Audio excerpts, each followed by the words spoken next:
अस्सलाम वालेकुम। उम्मीद करता हूँ आप सब लोग ठीक होंगे। इनविटेशन लेटर, स्पॉन्सर लेटर, इनमें डिफरेंस क्या है? कौन लोग आपको इनविटेशन लेटर दे सकते हैं? इसकी रिक्वायरमेंट क्या है? टोटल कॉस्ट कितनी आती है? इसमें फेक और रियल्स का आपको कैसे पता चलेगा? कि कुछ लोगों के इनविटेशन लेटर की वजह से ही उनका वीज़ा रिफ्यूज़ हो गया था। उनकी रिक्वायरमेंट पूरी थी लेकिन इनविटेशन उनका फेक लगाया था कंसल्टेंट ने, तो उनका वीज़ा रिफ्यूज़ हो गया। तो ये आपको कैसे पता चलेगा, इनकी पूरी डिटेल आज मैं आपको इस वीडियो में बताऊँगा, ताकि जो न्यू अप्लाई करने वाले हैं उनको इन चीज़ों का पता होना चाहिए। उससे पहले अगर आपने चैनल को सब्सक्राइब नहीं किया तो चैनल को ज़रूर सब्सक्राइब कर लें। अब ये जो कंसल्टेंट्स आपको कहते हैं कि इनविटेशन लेटर हम आपकी फ़ाइल के साथ लगाएँगे, आपकी फ़ाइल स्ट्रॉन्ग हो जाएगी, आपको कनाडा का वीज़ा मिल जाएगा।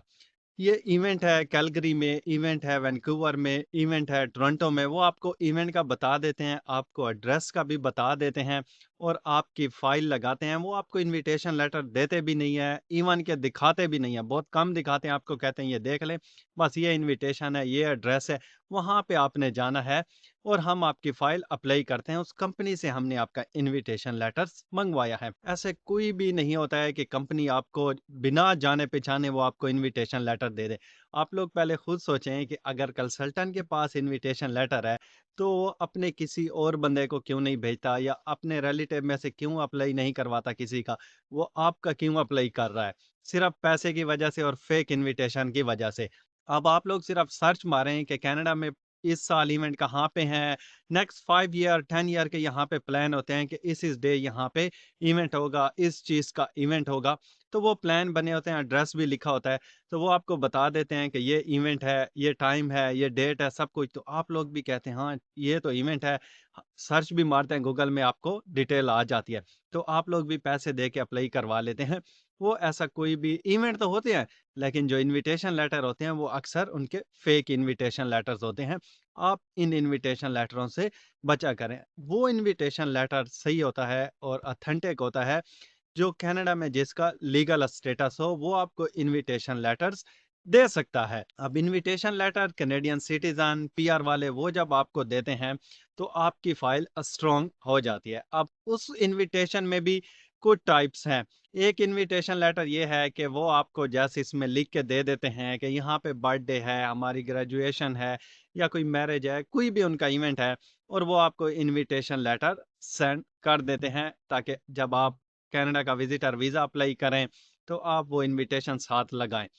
और एक इन्विटेशन लेटर्स वो होता है जिसमें वो पूरी डिटेल्स लिखते हैं कि मेरा यहाँ पे ये स्टेटस है। अब जो सेकंड इन्विटेशन लेटर्स होता है जिससे आपकी फ़ाइल के ऑलमोस्ट कंसल्टेंट्स यही कहते हैं कि 95% चांस हो जाते हैं आपका वीज़ा लगने के लिए। वो आपको इन्विटेशन लेटर कनाडा से भेजता है या आपका अप्लाई करवाता है कनाडा में, यहाँ पे कंसल्टेंट से करवाते हैं या वो खुद अप्लाई करते हैं।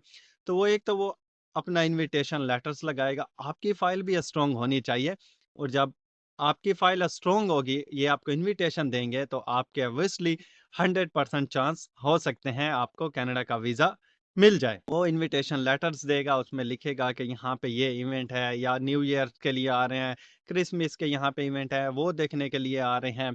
तो वो इवेंट के बारे में बताएगा और साथ-साथ अपना पीआर कार्ड या सिटीज़नशिप है, वो साथ प्रोवाइड करेगा। बैंक की स्टेटमेंट साथ देनी पड़ती है। ये सारे डॉक्यूमेंट जब देगा तो आपकी फ़ाइल स्ट्रॉन्ग हो जाएगी और जो आपको इनवाइट कर रहा है उसके अकाउंट में पैसे होंगे, तो आपकी फ़ाइल और ज़्यादा स्ट्रॉन्ग हो जाती है। वो अपना जॉब लेटर्स देगा, वो टैक्स फ़ाइल जो उसने किए हैं 2 साल, 3 साल के, वो भी साथ लगाने पड़ते हैं। उसको यहाँ पे कहते हैं T4। अगर उसका बिज़नेस है, वो अपने बिज़नेस के यहाँ पे टैक्स फ़ाइल उसने किया है, वो साथ लगाएगा। उसके अकाउंट में कितने पैसे हैं, स्टेटमेंट कितनी है, वो साथ अपनी बैंक की स्टेटमेंट लगाएगा। यहाँ पे और इन्वेस्टमेंट के अकाउंट होते हैं, टीएफएसए का होता है, आरआरएसपी का होता है, बहुत सारे अकाउंट्स होते हैं, उनमें भी लोग यहाँ पे इन्वेस्ट वगैरह किए होते हैं। तो वो सारी स्टेटमेंट लगाएगा आपकी फ़ाइल के साथ। वो जब फ़ाइल के साथ लगाएगा और उसकी मिसेज़ है यहाँ पे, उनका भी अकाउंट है, उसकी एक भी स्टेटमेंट साथ लगाएगा, उनका पासपोर्ट भी लगेगा, उनके बच्चे अगर यहाँ पे हैं तो वो भी इन्फॉर्मेशन देनी पड़ती है, लेकिन बच्चों का पासपोर्ट वगैरह नहीं लगता है, मिसेस का लगता है और हस्बैंड का लगता है। और इनकी जहाँ पे इन्वेस्टमेंट हो, किसी भी जो मैं आपको ऑलरेडी बता चुका हूँ, वो इन्वेस्टमेंट की स्टेटमेंट लगती है, बैंक की स्टेटमेंट तो लगती है। बाकी उनका जॉब का लेटर्स लगता है, उसमें जॉब लेटर में लिखी होती है कि इनकी परमानेंट जॉब है, फुल टाइम जॉब है, पार्ट टाइम जॉब है, इनको मंथली सैलरी मिलती है या बाय वीकली मिलती है या वीक की मिलती है, पर आवर कितना है, तो वो सारी डिटेल उस लेटर में लिखी होती है। तो वो लेटर्स आपकी फ़ाइल के साथ लगता है। जब आपकी फ़ाइल के साथ लगेगा और कुछ आपके अकाउंट में भी पैसे होंगे, आपका स्टेटस पाकिस्तान हो गया या इंडिया हो गया या किसी भी कंट्री में वहाँ पे आप जॉब करते हैं, बिज़नेस करते हैं, वो जब आप ये चीज़ें साथ लगाएँगे तो आपकी फ़ाइल आप खुद सोचें कि आपकी कितनी स्ट्रॉन्ग हो जाएगी। ऑब्वियसली कि आपको वीज़ा मिलने के चांस हो जाएँगे। तो ये इन्विटेशन लेटर्स होते हैं जो अगर किसी को देता है अपने रिलेटिव को ऑब्वियसली यहाँ पे देते हैं, कुछ फ्रेंड वगैरह को भी देते हैं। इसमें ये क्विज़ मैटर नहीं है, वो 1 बंदे को दे, 2 को दे, 10 को दे, 15 को दे, वो हर बंदे को इन्विटेशन लेटर दे सकता है, लेकिन उसको दे सकता है जिसको वो जानता है। ऐसे भी नहीं कि वो किसी को जानता नहीं है और उसको इन्विटेशन लेटर दे दे। उसके बैकग्राउंड का उसको पता नहीं है और इन्विटेशन लेटर यहाँ से भेज दे। बहुत सारी चीज़ें इस पे मैटर्स करती हैं। अब ये जो मैंने आपको बताए हैं सारे डॉक्यूमेंट्स हैं इन्विटेशन लेटर्स के साथ लगते हैं, ये उनको ही देते हैं यहाँ पे जो कनेडियन सिटीज़न हो या पीआर वाले हों, वो ऑब्वियसली अपने भाई को देगा या कज़न को देगा या अपने रिलेटिव होगा कोई, उसको देगा।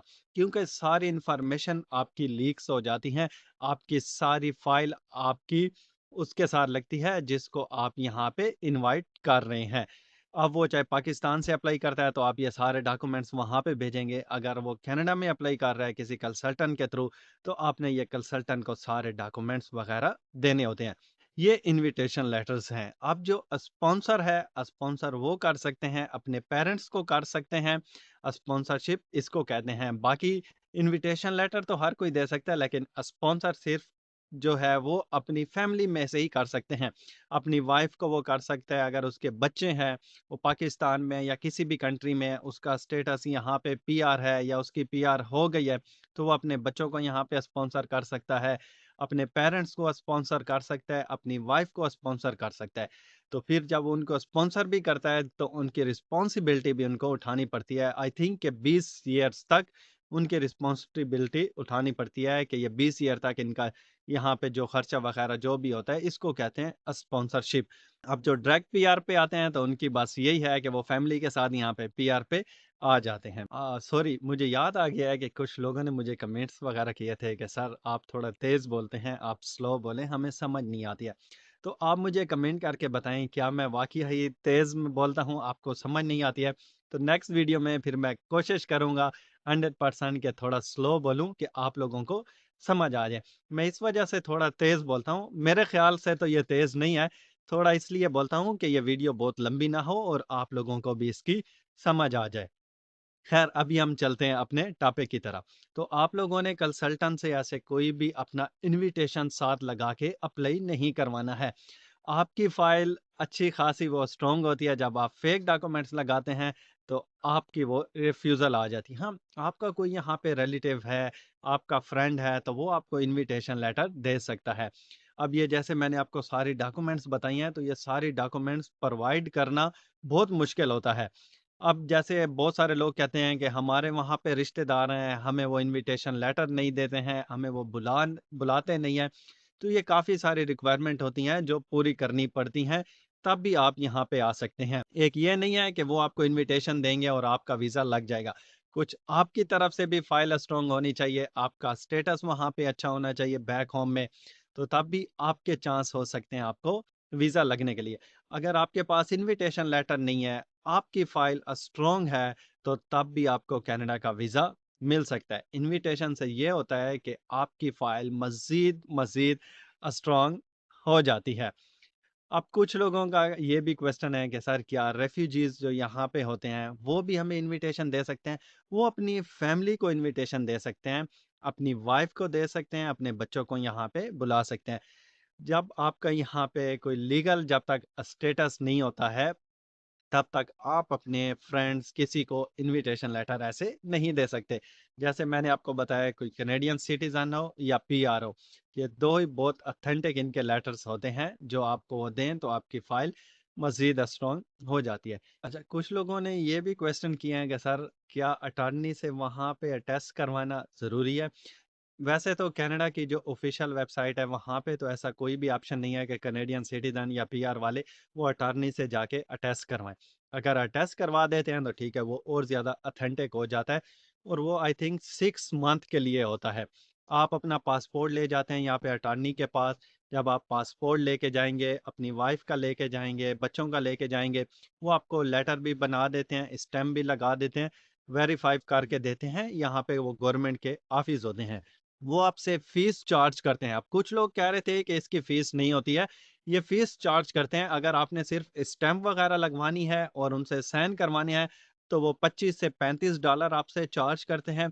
अगर आपने उनसे लेटर वग़ैरह लिखवाना है, पूरी डिटेल आपने लिखवानी है, तो कुछ यहाँ पे कंसल्टेंट्स हैं, कुछ अटॉर्नीज़ हैं, यहाँ पे बैठे हैं, वो आपसे अप टू $100 इसके चार्ज करते हैं। अब कुछ लोग उनको पैसे दे के ये अटेस्ट करवा लेते हैं, कुछ लोग पैसे नहीं देते, ऐसे इन्विटेशन लगा देते हैं, ठीक है? वो भी वेरीफ़ाई होता है, लेकिन जब अटॉर्नी से करवाते हैं, तो वो ऑथेंटिक आपका इन्विटेशन लेटर्स हो जाता है, क्योंकि उसमें आपका होम का एड्रेस लिखा होता है, सारी डिटेल लिखी होती है और अटॉर्नी आपको साइन करके दे देते हैं। तो ये इन्विटेशन लेटर की यहाँ पे कॉस्ट आती है। आप अप टू $100 आप अपने ज़हन में रखें, अगर आपका यहाँ पे कोई रिलेटिव है, कोई फ्रेंड है, अगर आप उसको कहते हैं कि मुझे इनविटेशन दे, वो अटॉर्नी से करवा के देगा, तो उसके पैसे यहाँ पे लगेंगे। अगर वो खुद आपको लिख के देगा, तो फिर उसके कोई पैसे नहीं है, वो अटेस्ट नहीं भी करवाता, तो तब भी वो वैलिड होता है। ये नहीं कि अगर उसने अटेस्ट नहीं करवाया, तो वो वैलिड नहीं होगा। आई होप कि सब क्लियर हो गया होगा आपके लिए कि इनविटेशन क्या है और स्पॉन्सर क्या है, इनमें डिफरेंस क्या है, कॉस्ट क्या है। तो अगर आपको वीडियो अच्छी लगी है तो लाइक भी ज़रूर करें और कमेंट में बताएं कि मज़ीद आपके लिए मैं किस टॉपिक के ऊपर वीडियो बनाऊं। अगर आपके और भी कोई क्वेश्चन है तो आप मुझे इंस्टाग्राम पे मैसेज कर सकते हैं, वहाँ पे मैं आपको एज सून एज पॉसिबल वहाँ पे रिप्लाई कर दूंगा, क्योंकि बहुत सारे मेरे पास मैसेज आते हैं तो रिप्लाई करने में थोड़ा सा टाइम लग जाता है। मिलेंगे एक और नई वीडियो के साथ, तब तक के लिए टेक केयर एंड अल्लाह हाफिज़।